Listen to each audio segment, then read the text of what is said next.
안녕하세요. 넥스트 온에어 리캡 서울 행사에 참석해 주신 여러분들을 환영합니다. 저는 구글 클라우드에서 테크니컬 어카운트 매니저로 일하고 있는 박원철입니다. 본 세션에서는 클라우드 보안에서 가장 시작점이자 기본 바탕이 되는 IAM에 대해서 설명해 드리려고 합니다. 특별히 GCP 조직 내에서 IAM 정책과 설정들이 어느새 거대하고 복잡해졌다면 이에 참고하실 수 있는 팁과 트릭을 또한 소개해 드리고자 합니다.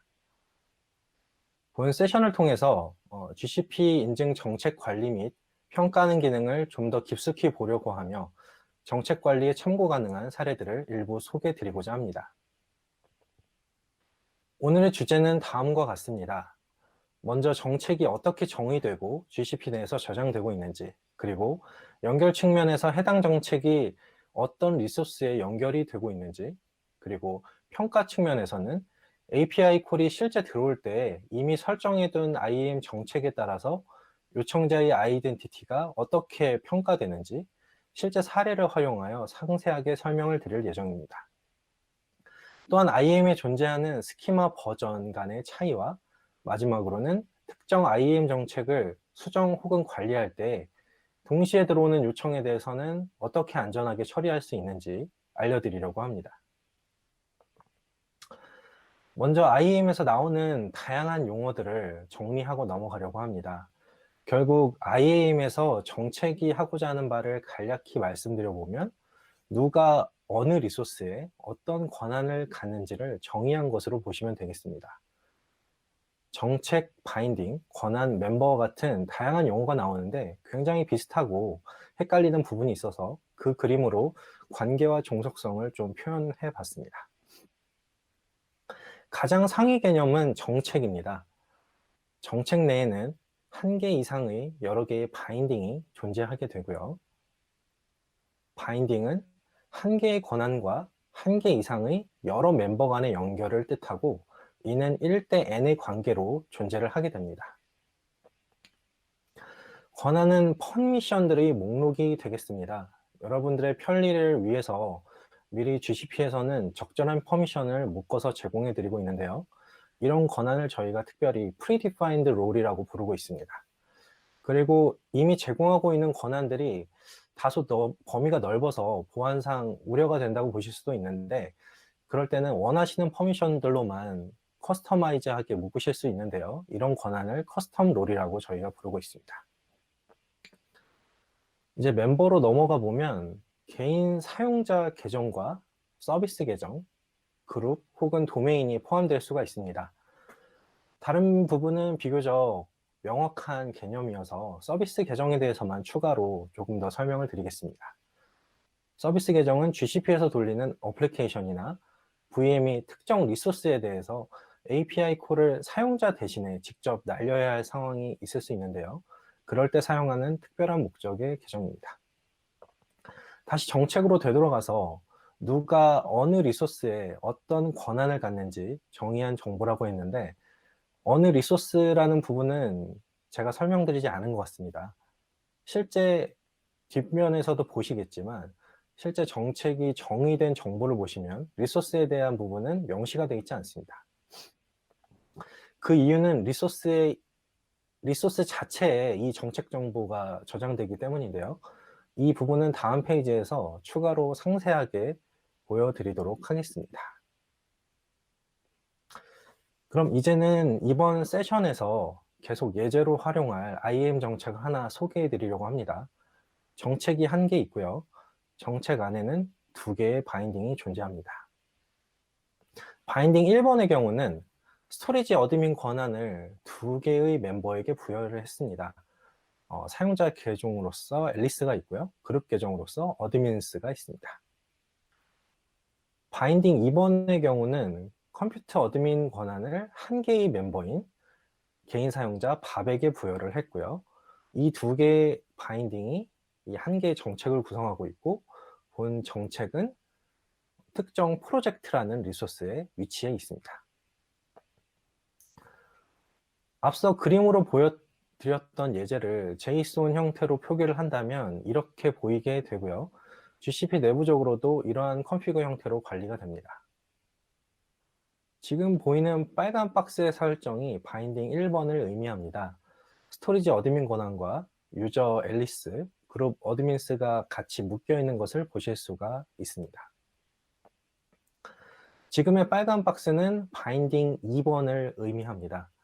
컴퓨터 어드민 권한과 유저 밥이 연결된 것을 확인하실 수가 있고요. 앞서 말씀드린 것처럼 지금 이 명세상에는 리소스 정보가 따로 나와 있지 않습니다. 이 바인딩 정보가 특정 리소스에 직접 위치해 있기 때문에 이 컴피그는 리소스를 포함할 필요가 없게 되어 있습니다. 이렇게 정책에 대해서 간략히 좀 소개를 드렸고요. 이제는 정책이 어떤 계층의 리소스에 연결이 가능한지, 또 그 연결에 따라서 실질적으로 IAM 정책이 어떻게 적용되는지를 말씀드리겠습니다.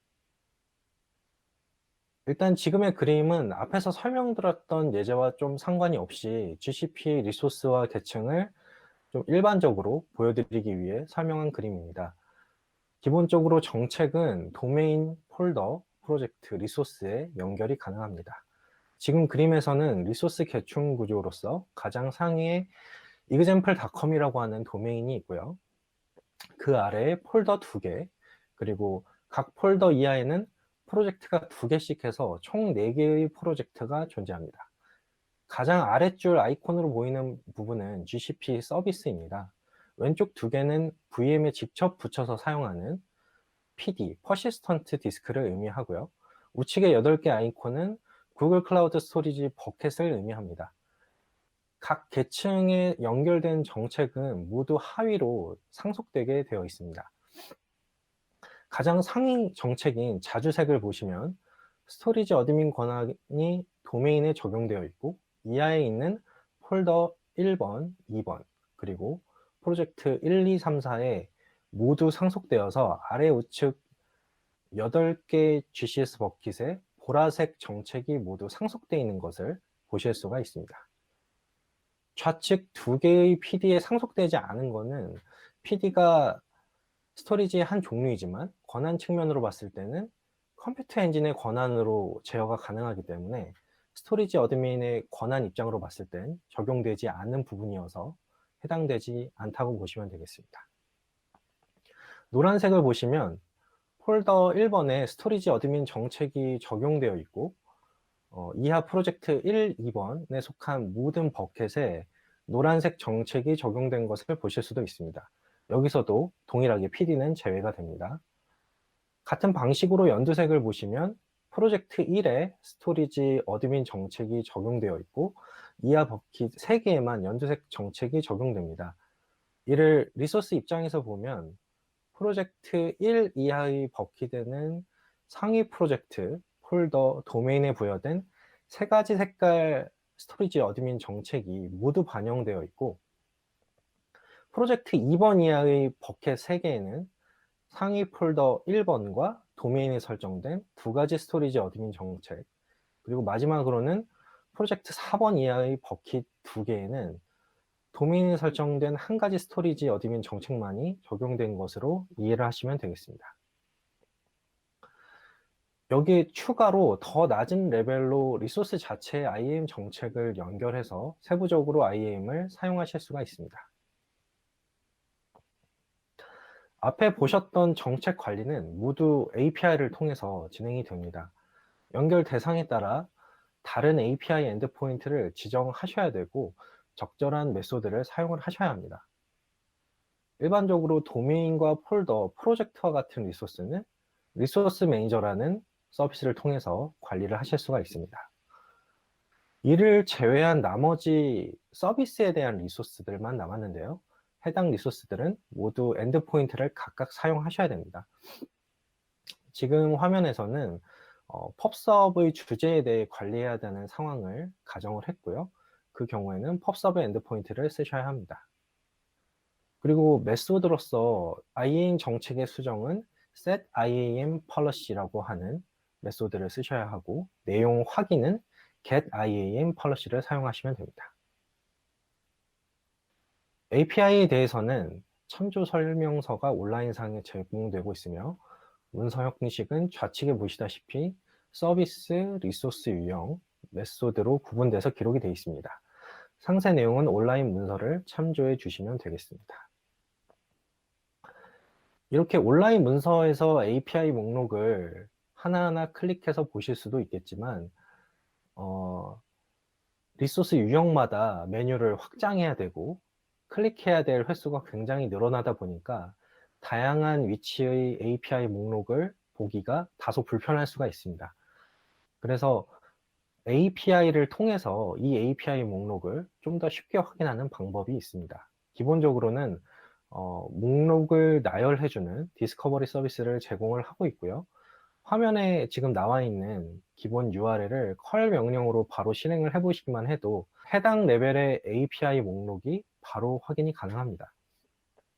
이 전체 목록은 트리 구조로 되어 있고 리퀘스트를 보내는 대상 노드 이하의 한 개 뎁스의 결과만 리턴을 하게 되어 있습니다. 지금은 그 결과 중에 일부를 보여주는 내용입니다. 위 URL이 지금 탑 URL이기 때문에 구성된 멤버들은 컴퓨트, GCS, 비커리와 같이 GCS의 서비스 종류를 각각 다 표현하게 됩니다. 그 중에 컴퓨트에 해당하는 결과를 보시겠습니다. 중간에 디스커버리 REST URL이라는 항목이 있는데 해당 노드의 하위를 디스커버리 할 수 있는 상세 URL이 되겠습니다. 이전 화면에 나왔던 하위 URL로 디스커버리한 결과의 일부입니다. 컴퓨터 API에 존재하는 모든 리소스 유형과 메소드를 보여주기 때문에 굉장히 상세한 결과를 보실 수가 있습니다. 지금 보시는 내용은 컴퓨터 이미지 리소스에 대한 setIAM 플러시 메소드 결과가 되겠습니다. 이제는 IAM 정책이 실제 상황에서 어떻게 평가가 되는지 알아보려고 합니다. 간단한 상황을 가정하고 평가 단계를 설명드리기 위해서 처음에 나왔던 IAM 정책을 다시 한번 보도록 하겠습니다. 스토리지 어드민과 컴퓨터 어드민이 포함된 바인딩이 각각 2개가 별도로 존재하고 있고요. 이 부분은 연결된 리소스는 프로젝트 1번이 되겠습니다. 앞서 나왔던 조직도 상에서 보면 이런 상황이 되겠습니다. 여기서 프로젝트 1에 스토리지 어드민 권한을 가지고 있는 앨리스가 GCS 버켓 A를 삭제 시도합니다. 이 요청으로 인해서 버킷 딜리트 리퀘스트가 저희 클라우드 스토리지 API로 전달되게 되고 API 서버는 이 삭제 요청을 실제 수행하기에 앞서서 이 요청자인 앨리스가 실제 본 요청을 실행할 수 있는 올바른 권한을 보유한 사람이 맞는지 평가를 하게 됩니다. 평가 분석에 필요한 정보는 3가지가 있겠습니다. 지금 요청자로서 이제 프린시펄이라고 나와 있는데요. 앨리스가 있겠고요. 버킷 딜리트 실행을 위해 필요한 퍼미션은 storage.bucket.delete가 되겠습니다. 그리고 리소스는 프로젝트 1 이하에 위치한 버켓 A라고 명시가 됩니다. 이제 API 서버는 앨리스가 적절한 권한을 가졌는지 평가를 해야 됩니다. 이를 위해서 현재 계층 구조에서 버킷 A에 적용될 수 있는 IAM 정책 또한 모두 확인을 해야 합니다. 이 과정을 상세하게 볼 텐데요. 먼저 버켓 자체에 연결된 정책을 가져옵니다. 다음은 상위 계층인 프로젝트 1번에 연결된 정책을 가져옵니다. 그리고 차상위 계층인 폴더 1에 연결된 정책을 가져옵니다. 최상위 계층인 도메인에 연결된 정책까지 가져오게 됩니다. 이제 모든 정책을 다 가져온 결과가 여기에 있습니다. 이제부터는 정책 단위가 아니라 바인딩 단위로 최초에 주어졌던 평가 질의 항목과 비교하여 허용 여부를 확인해야 합니다. 버킷 정책에는 바인딩이 없으므로 비교 대상이 없기 때문에 일단 넘어갑니다. 프로젝트 정책으로 넘어가서 첫 번째 바인딩을 보려고 합니다. 스토리지 어드민 권한이 스토리지 버킷 딜리트 퍼미션을 포함하는지 확인해야 하는데 공식 문서에서 보시는 바와 같이 스토리지 어드민의 구성 퍼미션 중 스토리지 버킷 별표가 있기 때문에 이 권한은 필요한 퍼미션을 포함하는 걸로 인정할 수 있겠습니다. 또한 멤버로 앨리스가 직접적으로 명시가 되어 있기 때문에 본 바인딩에 의해서는 허용 가능하다고 결론 내릴 수 있겠습니다. 프로젝트 정책의 두 번째 바인딩은 언급된 권한에 스토리지 버켓 퍼미션이 현재 포함되어 있지 않고 요청자 또한 밥으로 되어 있어서 앨리스가 언급되어 있지 않기 때문에 넘어가겠습니다. 폴더 정책의 바인딩에서는 후라는 그룹이 명시되어 있는데요. 해당 그룹에 앨리스가 포함되어 있는지 현재로서는 알 수가 없습니다. 하지만 언급된 롤에 필요한 퍼미션이 포함되어 있지 않기 때문에 폴더 정책에서도 넘어가겠습니다. 조직 정책에서도 바인딩에서는 어드민 그룹상에 앨리스가 포함되어 있는지 현재 알 수가 없고 언급된 롤이 필요 퍼미션을 포함하지 않기 때문에 넘어가게 되겠습니다. 두 번째 바인딩에서도 마찬가지로 시큐리티 그룹에 앨리스가 포함되는지 확인할 수가 없고 필요 퍼미션이 없기 때문에 패스를 하게 되겠습니다. 전체 바인딩 질의 결과 중에 한 가지라도 허용한다면 최종 결과는 허용이 됩니다.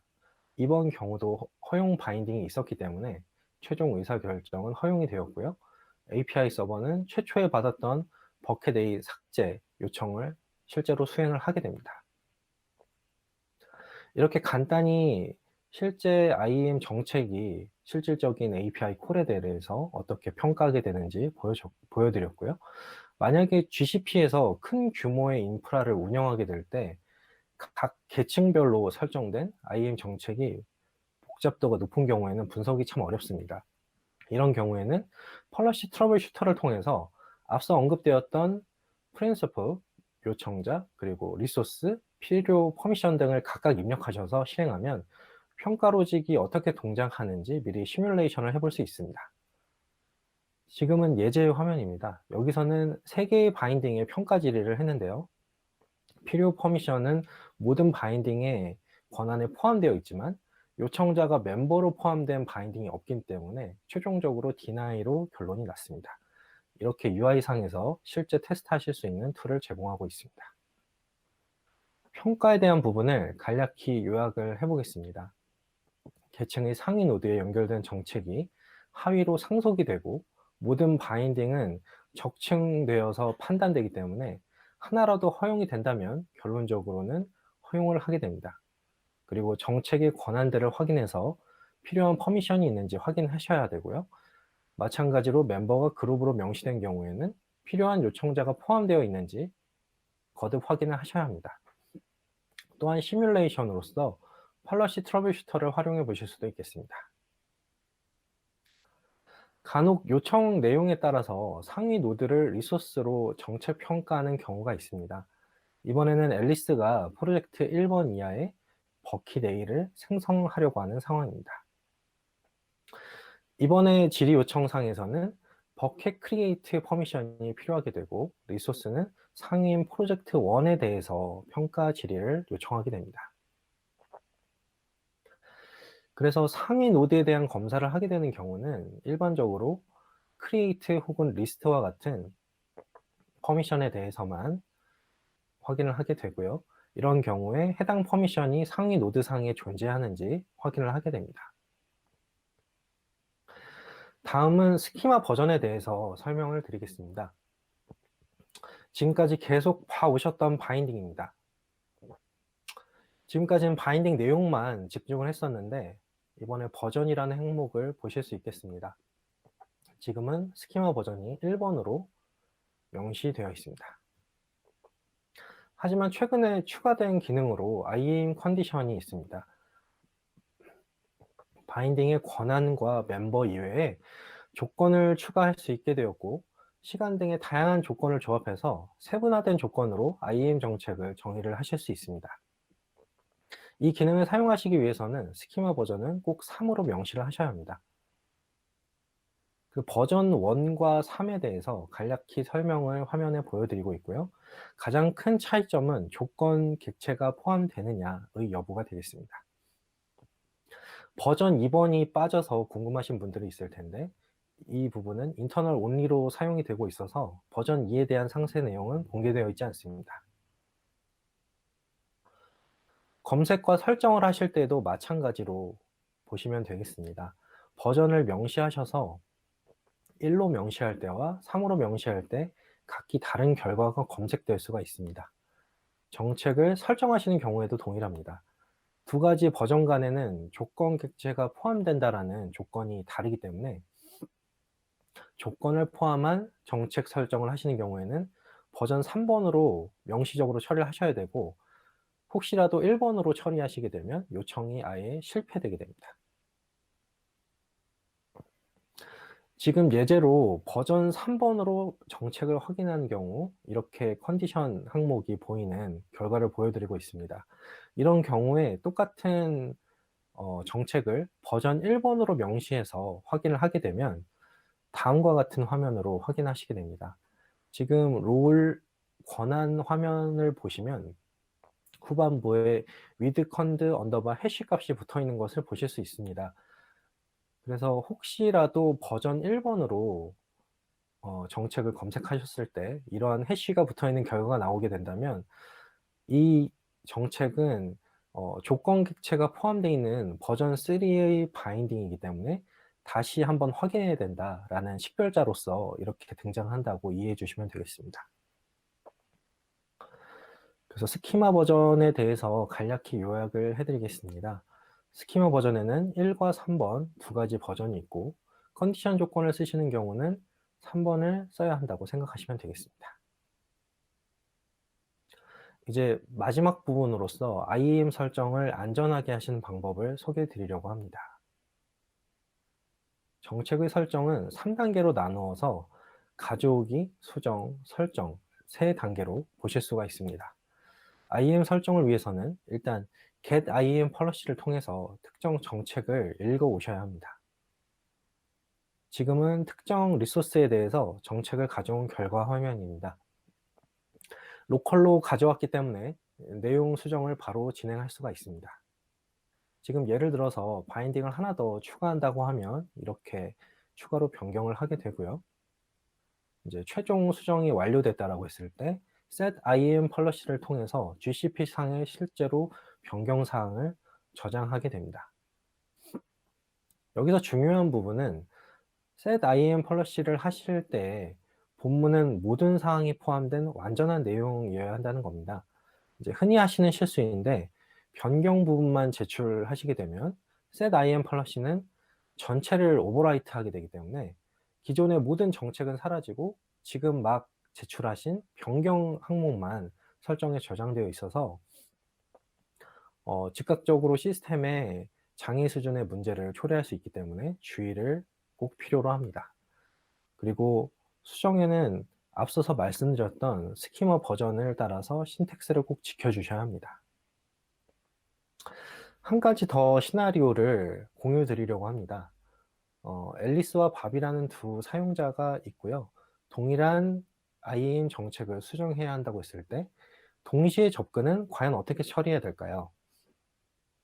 동일한 정책에 대해서 각각 따로 수정하고 있지만 밥과 앨리스는 서로 그러한 상황을 모르고 있는 것으로 가정을 하겠습니다. 먼저 앨리스가 수정을 위해서 정책을 읽어오게 됩니다. 그리고 로컬 수정을 바로 시작합니다. 이 상황에서도 밥도 같은 정책에 대한 수정이 필요하게 되어서 정책을 읽어왔습니다. 그리고 역시 로컬에서 수정을 진행하고 있습니다. 지금 아직까지도 두 사람은 서로가 동일한 정책을 수정하고 있는지 알지 못하고 있는 상황입니다. 밥이 먼저 수정을 다 끝내게 돼서 set IAM policy로 설정을 저장했습니다. 이후에 앨리스도 수정을 다 마치고 set IAM policy로 설정을 저장하게 됐습니다. 좀 극단적인 경우일 수도 있겠지만 이런 경우에는 결론적으로 서로 의도치 않게 밥이 설정했던 정책은 사라지게 되고 최종적으로 앨리스가 수정했던 정책만이 최종 버전으로 남아있게 됩니다. 이래서 예기치 않게 동일한 정책을 혹시 서로 다른 누군가가 수정을 하게 되는 상황이 있다면 그것을 막아야 할 그 어떤 방어 장치가 필요할 텐데요. 이 장치로서 저희는 이 태그를 사용하고 있습니다. 즉 정책을 가져오게 될 때 이 태그를 확인하게 되고 로컬에서 수정을 하시고 나서 setIM policy로 저희 GCP에 저장하게 될 때 가장 처음에 가져왔던 이 태그 값과 현재 지금 저장하기 직전 GCP에서 확인되는 이 태그 값이 동일한 경우에만 실질적으로 setIM policy를 수정을 해서 수행을 해서 수정된 결과가 GCP에 반영될 수 있도록 하고 있습니다. 제가 아까 상황에서 5번 스텝에서 밥이 수정 사항을 저장했을 때 IAM 상의 정책은 이 태그이 변경되게 됩니다. 그래서 앨리스가 수정을 마치고 6번 스텝에서 저장하게 될 때 이 태그를 비교하게 될 텐데요. 최초 1번 스텝에서 가져왔었던 이 태그 값과 현재 밥이 한번 정책을 수정함으로써 변경된 이 태그 값은 일치하지 않기 때문에 지금의 6번 오퍼레이션은 실패하게 됩니다. 그래서 이 경우에는 다시 앨리스 입장에서는 새로 getIM policy를 통해서 최신 버전의 정책을 다시 가져오고 로컬에서 수정해서 다시 새로 저장을 하는 단계를 밟아야 합니다. 그래서 이 태그를 유지하여 관리하시는 것은 동시성 제어 측면에 있어서 굉장히 중요한 부분입니다. 그래서 조직이 점점 커지고 많은 관리자가 IAM 정보를 수정하는 상황이 있다라고 하면 꼭 염두를 해주셔야 될 부분이라고 생각됩니다. 다만 주의할 점은 이 태그를 빼고 저장한 정책은 항상 덮어쓰기가 되기 때문에 가급적 이 태그를 항상 포함해서 오퍼레이션 해주시기를 부탁을 드리겠습니다. 또한 audit config라는 부분을 한 가지 더 설명을 드리고자 합니다. 이 audit config를 포함하게 되면 해당 정책이 수정되는 경우에 audit 로그가 저장되기 때문에 이것을 포함하는 것만으로 관리 측면에서 굉장히 도움이 됩니다. 그래서 알 수 없는 사용자가 예를 들어 특정 정책을 수정을 하게 됐을 때 audit 로그가 발생이 되기 때문에 저희 클라우드 로깅 상에서 audit 로그를 따로 확인하셨을 때 누가 어느 정책을 수정했는지 audit 측면에서 활용을 하실 수가 있게 됩니다. 그럼 마지막으로 오늘 세션의 전체 내용을 한번 정리해 보겠습니다. IAM 정책은 멤버와 권한의 바인딩으로 구성되어 있으며 다양한 리소스에 연결이 됩니다. 그리고 권한 평가 질에는 요청자, 퍼미션, 리소스가 포함되어 있으며 상속에 따라서 여러 리소스에 대해서 허용 여부를 판단할 수가 있습니다. 바인딩의 조건을 포함할 수 있는 버전 3번 스키마가 출시되어 있으니 상세하게 활용하실 수가 있겠습니다. 동일한 정책을 동시에 수정하실 때는 이 태그로 안전하게 확보하실 수가 있겠습니다. audit config를 잊지 않고 추가해서 사용하시게 된다면 의도치 않게 정책이 변경되는 상황을 감지하실 수가 있습니다. 이렇게 오늘의 세션을 마치도록 하겠습니다. 바쁘신 와중에 시간을 내어주시고 끝까지 들어주셔서 너무 감사합니다. 저희 넥스트 온에어 리캡 서울 행사를 통해서 계속 유익한 정보 많이 받으시기를 바라겠습니다. 감사합니다.